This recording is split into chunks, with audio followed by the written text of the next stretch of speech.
Oh, my precious Lily, come here, child, right into my lap where the old quilt wraps us like a secret. Feel that?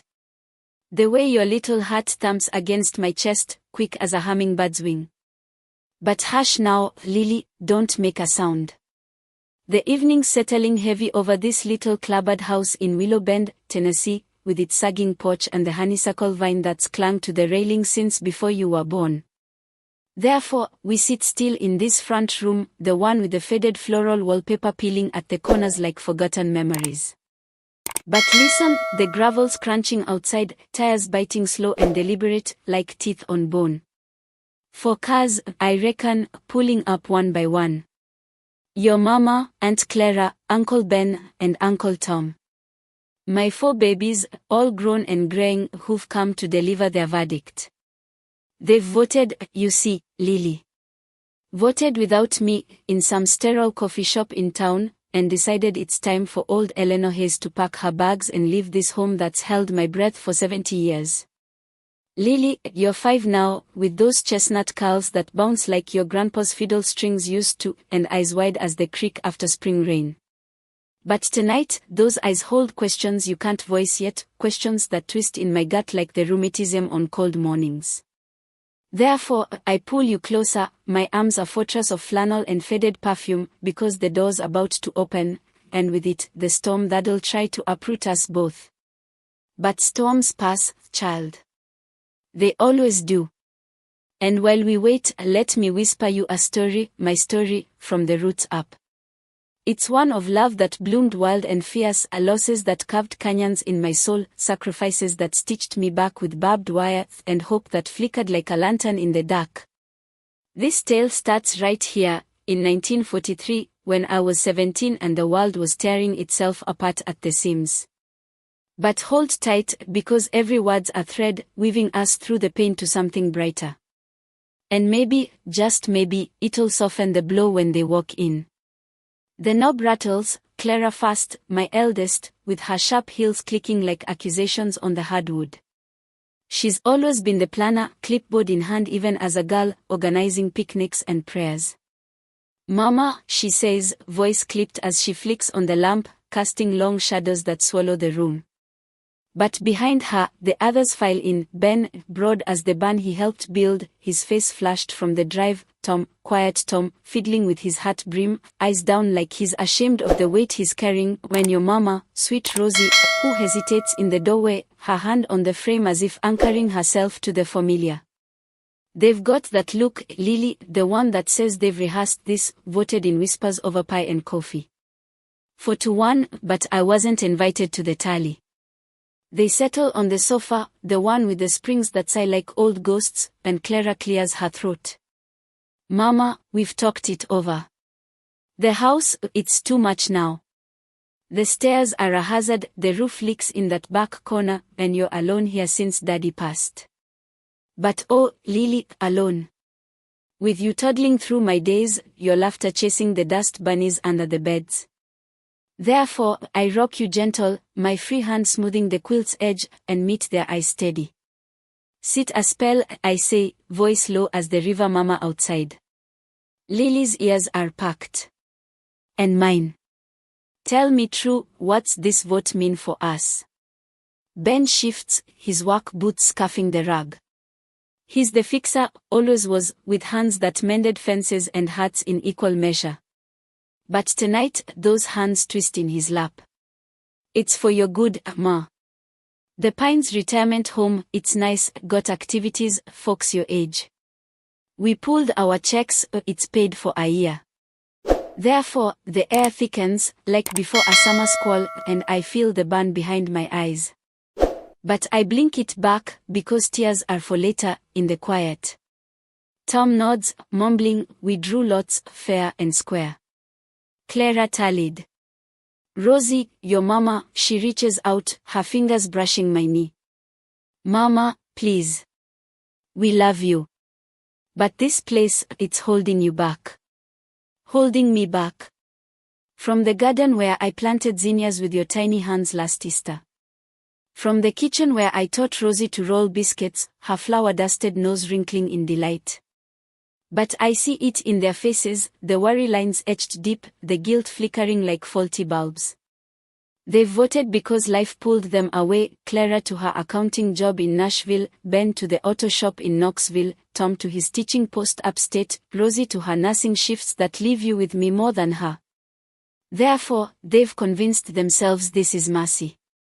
But mercy don't feel like exile, child. It feels like chains disguised as kindness. Lily whimpers soft, burying her face in my neck, and that sound, oh, it stills me. Before you pack my suitcase, I say, rising slow from the rocker, joints popping like distant thunder, hear me out. All of you. This house ain't just boards and beams. It's the vessel of my life, every crack a chapter. Lily, darling, lean in. This story's for you most of all. They exchange glances, but they stay, curiosity or conscience, I can't say. Therefore, I ease back down, pulling you onto my knee, and begin, voice threading the dim light like smoke from Paul's pipe. It was the summer of 43, Lily, in this very willow bend, when the war had stolen the color from our cheeks.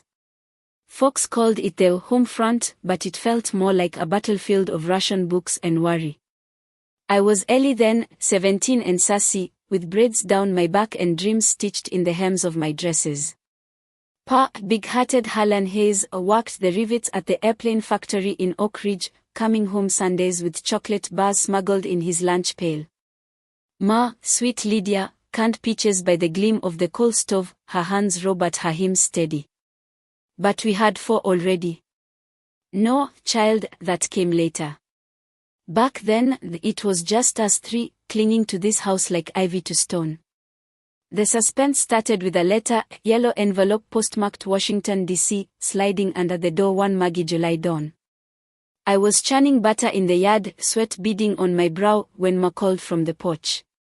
Ellie girl, come quick. Her voice cracked, and I dropped the dasher, running barefoot across the grass still dewy with night. Therefore, we tore it open together, Ma's fingers trembling against mine. Selective service. Pause number drawn. He'd ship out to Europe by fall, they said, to drive tanks through mud and madness. But Pa, he laughed it off that night over fried chicken, his eyes twinkling like the fireflies we chased. I'll be back before the leaves turn, girls. Plant me a victory garden out back. But laughter's a thin shield against fear, Lily. Ma and I planted anyway, tomatoes, beans, corn, our hands in the soil like prayers pushed deep. I took a job at the USO canteen, dancing with soldiers on leave, their uniforms starched but their eyes hollow. That's where I met your great-grandpa, Samuel, Sam to me, with his lopsided grin and hands that fixed anything broken. He was 19, a farm boy from Georgia, training as a pilot down in Alabama. We'd sneak walks along the creek after my shifts, his arm brushing mine, talking of after the war, a house like this one, babies with my freckles and his drawl. Therefore, love snuck in quiet, like dawn through the curtains, warming the cold spots the war left. But war don't wait for lovers. By September, Pa was gone, kissing us goodbye on the porch, his duffel slung over one shoulder. Keep the home fires burning, he winked, but his eyes, oh, they held the weight of what-ifs. Ma and I waved till the truck vanished down the lane, then turned inside, the house suddenly too big, too quiet. Letters came sporadic, Pa's scrawled notes from boot camp, Sam's folded airplanes with kisses inked on the wings. Therefore, we rationed hope like sugar, doling it out in whispers at night. But one crisp October eve, as frost nipped the pumpkin vines, a Western Union boy bicycled up, cap low over his brow. Ma was at the stove, stirring soup, when he handed the telegram. Her spoon clattered to the floor, broth splattering like blood. No, she breathed, tearing it open. I snatched it, words blurring, I deeply regret to inform you. Harlan Hayes, killed in action. Italy. Therefore, the world splintered, Lily, Ma collapsing into my arms, our sobs echoing off these walls that now feel the same chill. But grief, it's a river that floods fast, then curves slow. We buried Paul under the hill oaks, his fiddle laid in the casket, and I sold my pin money to buy war bonds. Sam wrote more, I'll honor him, Ellie. We'll make it through. But survival, child, it demands you rise, even when your legs buckle. Winter howled that year, wind rattling the shutters like angry spirits. I danced extra at the canteen, smiling through tears for boys who might not come home. Sam got his wings, shipped out to England by Christmas. Letters flew like swallows, his over the Atlantic, mine pinned to hope. But in February 44, another knock, this time, the chaplain at the door, hat in hand. Sam's plane, they said, downed over the channel. No trace. Therefore, I walked to the creek at midnight, the one where we'd carved our names in the willow bark, and traced them with frozen fingers. Love are lost to fog and flak. But I didn't drown, Lily. I waded back, dried my face on Mo's apron, and kept churning butter at dawn. Ma faded after that, her hymns turning to hums, her hands idle on the mending. Therefore, I became the pillar, taking in laundry, planting deeper rows. When the war ended in 45, with horns blaring down Main Street, I stood on this porch, clapping mechanical, but inside. A hollow victory. 20 and widowed in spirit, twice over. But life, it don't pause for mourning. Ma met Doc Ellis at the victory dance, steady widower with 4 kids from his first marriage. Clara, Ben, Tom, and little Rosie, all towheads under 10. He courted gentle, with cough drops and calls, and by 47, we married here in the parlor, blending our broken families like quilt squares. The years that followed were a patchwork, Lily. Raising those 4 alongside Mo's fading light, Clara bossing games in the yard, Ben climbing the apple tree till branches snapped, Tom sketching birds in the dust, Rosie trailing me like a shadow, her doll tucked under arm. But Mo slipped away in 50, consumption taking her quiet in her sleep. Therefore, I buried her beside Paul, whispering, rest now, loves. And I kept on, for the children, for the house, for the hope that maybe, just maybe, roots could regrow. Clara clears her throat now, pulling me from the thread. Mama, that's beautiful. But times change. But I shake my head, rocking you steady. The story's just begun, darling. There's more sacrifices that bent me double, losses that tested the stars. Therefore, stay. For Lily. Let the words sink in before you vote me out. Their faces waver, caught in the lamplight's glow, and icy flickers, the girl Clara was, the boy Ben chasing fireflies. But the night deepens, and I weave on, because this tale's my anchor, and tonight, it'll hold us all Lily, my little firefly, feel how the lamplight flickers now, casting dancing shadows on the walls that have witnessed so many of our joys and sorrows. Your cousins, Clara, Ben, Tom, and your mama Rosie, they're still here, perched on the edge of their seats, their faces a mix of impatience and reluctant nostalgia. But oh, child, the air is thick with unspoken regrets, like the fog that rolls off the creek on autumn mornings.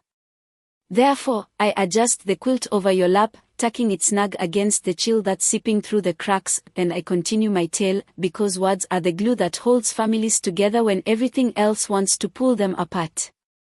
But remember, Lily, every story has its thorns, and mine's no different.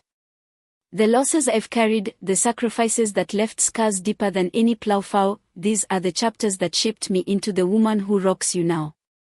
Therefore, let the words flow like the creek after rain, washing over us all, binding the past to this very moment where your family sits, voting on my fate without knowing the full cost. Let's drift back, sweet one, to the late 1940s, when the war's echoes still lingered like smoke from a dying fire. I was 24 then, newlywed to Doc Ellis, your great-grandpa, though he adopted me into his world more than I him.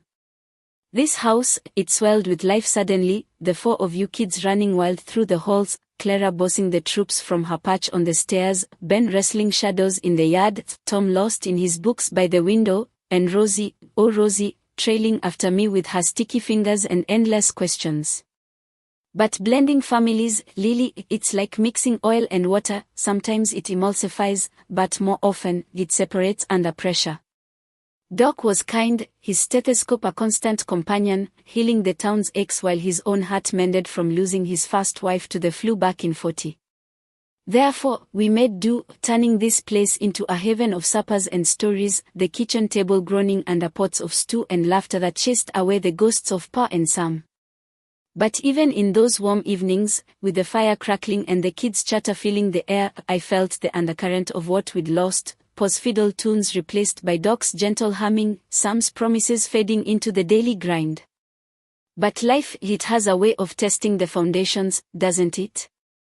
In 49, the polio scare swept through Willow Bend like a whisper-turned scream. Kids dropping like autumn leaves, their legs twisted, breaths shallow.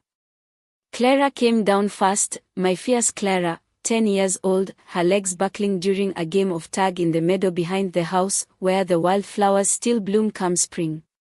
Therefore, I carried her home over my shoulder, her weight light but her fever burning hot as a branding iron against my skin. Doc worked nights, his face gaunt under the harsh kitchen light, mixing tonics from his black bag and praying over her narrow bed with its iron frame. But the disease, child, it's a thief that doesn't knock politely, it bursts in, uninvited and relentless. We quarantined the house immediately, windows shuttered tight against the summer sun, the world outside reduced to a muffled blur of voices and passing wagons. Ben, Tom, and Rosie pressed their small faces to the glass panes, scared but silent as church mice, while I spooned thin broth to Clara, whispering tales of the war days to distract her from the pain that twisted her features like wet cloth.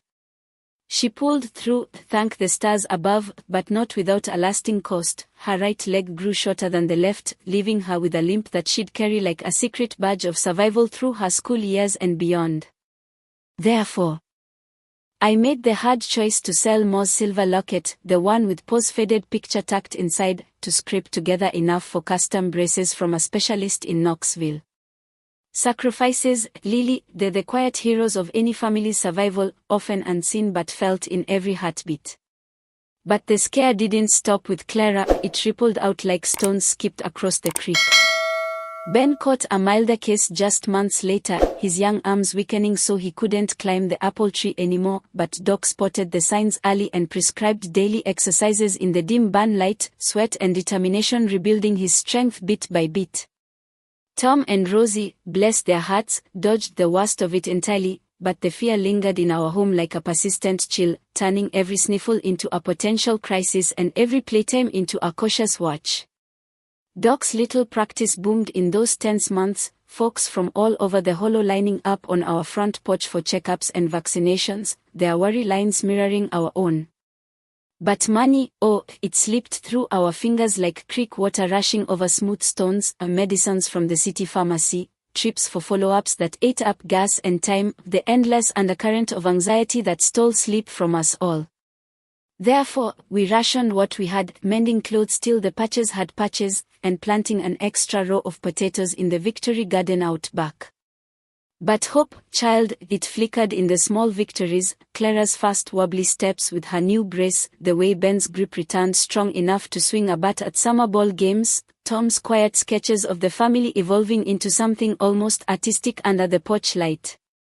Doc and I, we grew closer in those lean, fearful years, his quiet strength becoming a balm to my still war-worn heart, much like the cool compresses he applied to fevered brows. In 54, when the kids seemed finally settled, Clara helping out at the one-room schoolhouse down the road, Ben apprenticing at Old Man Hargrove's garage with wrenches and grease, Tom buried deep in his history books dreaming of college, then Rosie just starting first grade with her pigtails and lunch pail, we dared to think of building our own little branch on the family tree. But fate, that capricious spinner, had other plans. I miscarried twice in quick succession, silent griefs that we buried together in the quiet of the backyard rose bed, petals wilting as if in sympathy. Therefore, I poured all my redirected love into the four of you, teaching Rosie the art of baking apple pies that won blue ribbons at the county fair each fall, watching with pride as Ben fixed up our old Ford truck, its engine roaring back to life under his determined hands. But sacrifices, they mount up like debts at the general store, demanding payment when you least expect. Doc's health began to falter in 57, his heart strained from the endless long nights tending to the town's ills, his once steady hands trembling slightly as he wrote prescriptions. He passed quietly one autumn evening, right there in his favorite armchair by the hearth, stethoscope still draped around his neck after a full day of house calls, the last one for a neighbor's sick child down the lane. Widowed again at just 33, with 4 growing mouths to feed and a house that now creaked under the heavier weight of responsibility. Therefore, I stepped into his shoes, poring over his medical books by candlelight and learning the basics of herbal remedies and simple treatments, bartering with local farmers for their ailments in exchange for eggs or cordwood. Clara, at 16 and full of fire, dropped out of school to help run the household, her dreams of going to secretarial college deferred indefinitely to the back burner.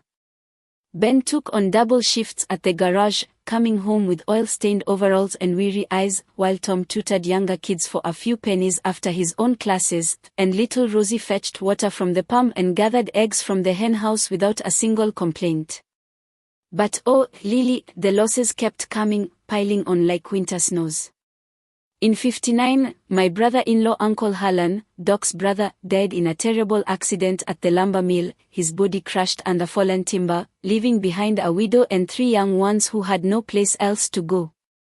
Therefore, we took them all in without hesitation, the house bursting at the seams with extra beds squeezed onto parlor floors and meals stretched thinner than pie crust.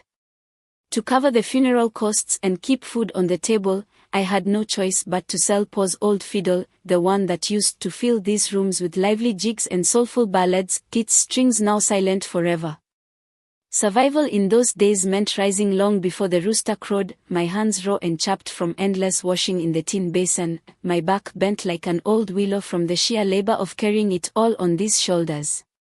The 60s brought winds of change sweeping through Willow Bend, civil rights marches crackling over the radio like distant thunder, the world shifting and reshaping like sand dunes in a gale. Clara married young in 61 to a young teacher from Memphis, her wedding a simple affair right here on the porch with wildflowers and homemade cake, but she moved away soon after, sending what money she could from her job as a clerk, though it was never quite enough. Ben, ever the protector, enlisted for Vietnam in 65, his duffel bag packed on our kitchen table, letters home full of humid jungles and the fear that gnawed at him like termites in wood. Ma, keep the home fires burning steady, he wrote in his careful script, echoing Pa's words from so long ago. But the war took its brutal toll. Ben came back in 68, a shadow of the boy he'd been, his eyes haunted by things he couldn't voice, nightmares shaking the rafters some nights as he thrashed in his sleep. Therefore, I nursed him through the darkness, holding him close like I had Clara during her polio nights, sacrificing my own precious sleep to sit by his bedside with cool cloths and soothing words until dawn broke.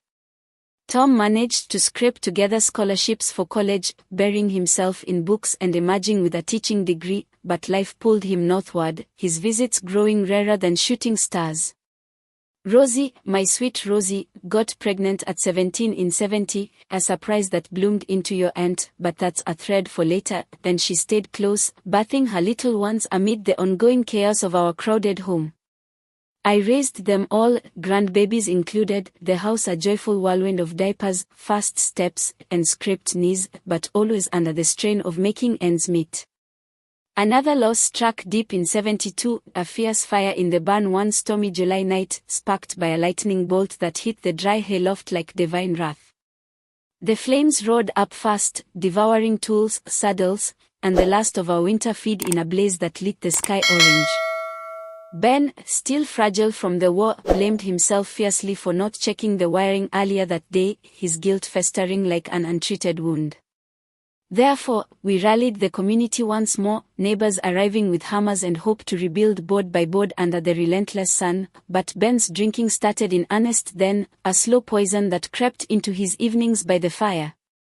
Clara's marriage to that Memphis teacher crumbled by 75 under the weight of distance and disagreements, her coming home one rainy afternoon with divorce papers clutched in her hand and a broken spirit that I mended with hot tea and listening ears. I sacrificed what little savings I'd tucked away in the cookie jar for her lawyer fees, watching with quiet pride as she rose again, landing a steady job as a secretary at the bank in town.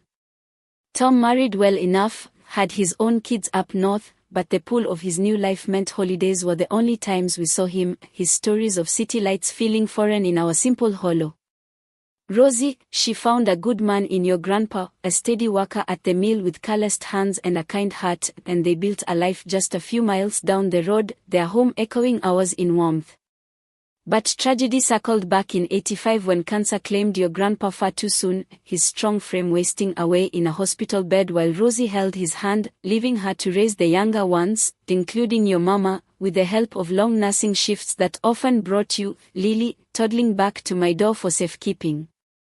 Through it all, my dear Lily, this house stood firm as the ancient oaks lining the drive, weathering the storms both literal and figurative. But the burdens we carried as a family, they were shared, heavy as the harvest baskets after a bountiful yield, yet lightened by the love that bound us. Sacrifices forged us like steel tempered in the blacksmith's fire, bending but never quite breaking. And hope.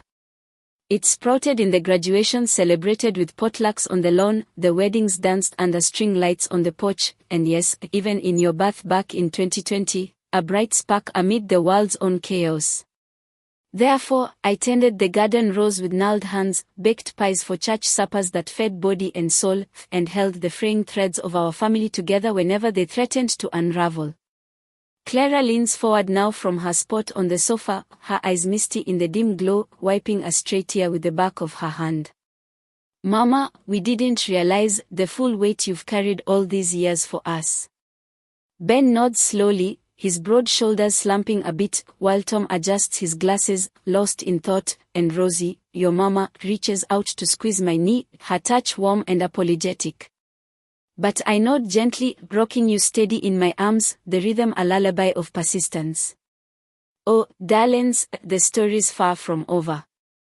There's more to tell, the final chapters, where the pains of the past twist into something like revenge, quiet and just, and where the moral shines clear as creek water on a sunny day. Therefore, stay seated, all of you. Listen on, because these roots we've nurtured run deeper than any vote can sever, and by the end, you'll see why this house, and I, ain't going nowhere without a fight wrapped in truth. Lily, my sweet spark, the lamp's glow is soft now, like the last embers of a hearth fire, painting your curls with whispers of gold. Your mama Rosie, Clara, Ben, and Tom, they sit still as stones, their faces caught in the web of my story, eyes glistening like the creek under moonlight. The air's thick, child, heavy with the weight of their vote to send me away from this house, our house, where every board creaks with the echoes of love, loss, and stubborn hope. Therefore, I pull you closer, your warmth a shield against the chill of their words, and I weave on, my voice steady as the oak out front that's weathered 100 storms. But oh, Lily, my heart's a drum pounding with the truth I've carried all these years, and tonight, it'll beat loud enough to shake their resolve. This is the final chapter, where sacrifice meets its reckoning, where revenge is not a fist but a mirror held to the soul, and where the moral shines clear, roots don't break, not when they're fed by love. Let's step back, little one, to the years after your grandpa's passing in '85. This house was my anchor then, its walls holding Rose's grief as she mourned her man, raising her babies, your mama among them, with me as her shadow. Clara was in town, her bank job keeping her sharp but distant, her visits rare but fierce with love. Ben, he stayed close, his hands still greasy from the garage, though the bottle became his companion too often, drowning the ghosts of Vietnam. Tom, up north, sent letters and checks when he could, his life a world apart from our hollow. Rosie, my youngest, worked night shifts at the hospital, leaving her little ones with me, your mama, just a toddler then, toddling through this kitchen, her laughter like bells in a quiet church. Therefore, I became the keeper of this place, stitching our family together with threadbare patience, baking bread for the table, mending clothes till my fingers bled, and planting rose in the garden that fed us body and soul. But keeping a home, Lily, it's like holding water in your hands, it slips, no matter how tight you grip. The bank came sniffing again in 90, Mr. Hargrove's son, younger, colder, with a briefcase instead of a ledger. Mrs. Ellis, he said, standing on the porch where Doc used to smoke his pipe, the mortgages behind. The land's worth more sold than farmed. Sound familiar, child? Therefore, I stood tall, my apron stained with blackberry jam from canning, and said, "This is our home, boy. We'll pay." But paying meant more sacrifices, selling the last of Moss china, the set we used for Christmas dinners, its roses faded like old promises. Rosie chipped in her overtime, Ben fixed cars for neighbors on credit, and I took night work cleaning the school, my back bent under the weight of mops and memories. Clara wired money from her savings, though she had her own bills piling up. Tom sent what he could, his teacher's salary stretched thin. We kept the house, but oh, the cost, it carved lines in us all, deeper than the furrows in our fields. Your mama, Lily, she was born in 95, a bright spot in a hard year. Rosie named her Grace, after the grace we prayed for daily. This house rang with her coos, her tiny feet pattering on the floors where her uncles and aunt once played. But joy's a guest that don't stay long. In 2000, Ben's drinking took a darker turn. He'd come home late, eyes red, words slurred, blaming the war, the land, me. "Why'd you keep this place, Ma?" he'd slur, leaning heavy on the doorframe. "It's a trap, holding us all." Therefore, I'd guide him to the couch, cover him with a quilt, and sit vigil till dawn, whispering, "It's home, son. It's us." But his pain was a wound I couldn't stitch, when by 03, he moved to a trailer in town, close enough to visit but far from the roots he'd once helped plant. Rosie's heart broke again in 05 when Grace, your mama, got sick, leukemia, swift and merciless. She was 10, Lily, same age Clara was when polio struck. Therefore, I drove her to treatments in Knoxville, holding her hand through needles and nausea, while Rosie worked double shifts to cover the bills. Grace fought like a lion, her smile bright even when her hair fell out, but by 07, she was gone, buried beside Doc, Ma, and Po under the hill oaks. I took you in, Lily, just to, your eye searching for a mama who'd never return. Therefore, I rocked you through nights of tears, sang hymns Rosie taught me, and kept this house alive with your laughter, your crayons scribbling rainbows on the walls. But loss, child, it's a shadow that grows long, and it stretched over us all. Clara, Ben, and Tom, they drifted further, their lives pulling them like tides. Clara's bank job turned to a corner office, but her visits dwindled, her calls full of excuses. Tom's kids grew, his letters shorter. Ben sobered up some, but the garage kept him tethered to town, his heart still bruised. Rosie stayed nearest, her nursing keeping her in Willow Bend, but her shifts left you with me, my little shadow. Therefore, I poured all I had into you, stories of Pa's fiddle, Sam's letters, Doc's kindness, Grace's courage. This house, it held us, its creaks a lullaby, its leaks a reminder we were still standing. But the bank never quit circling, and last year, they tightened the noose, taxes up, payments late, threats of foreclosure sharp as a blade. Now, here we are, Lily, the lamp dim, the air thick with their vote. Clara speaks fast, voice cracking like dry twigs. Mama, we thought the pines would be easier. Safer. Ben nods, his hands clasped tight. You deserve rest, Ma. Not this old house dragging you down. Tom clears his throat, glasses fogging. We voted fair, Mama. For you.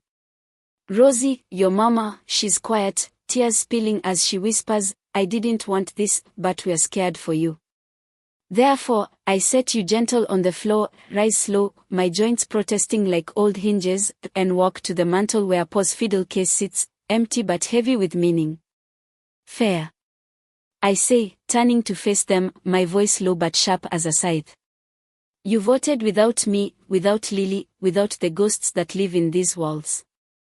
Therefore, let me show you something before you pack my bags.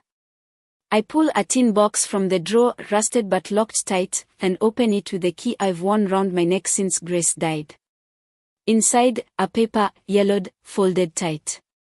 The deed, signed to a trust for Lily, locked till she's 18. Grace did this, I say, sliding it across the table. She knew you'd falter, knew the world pulls hard. This house ain't mine to give, nor yours to take. It's Lily's, held in trust, safe from banks and votes. Clara gasps, Ben's jaw drops, Tom adjusts his glasses, staring at the paper like it's a relic. Rosie sobs soft, reaching for your hand, Lily. But I'm not done. You want revenge on life's hardships. On the pain that scarred us all.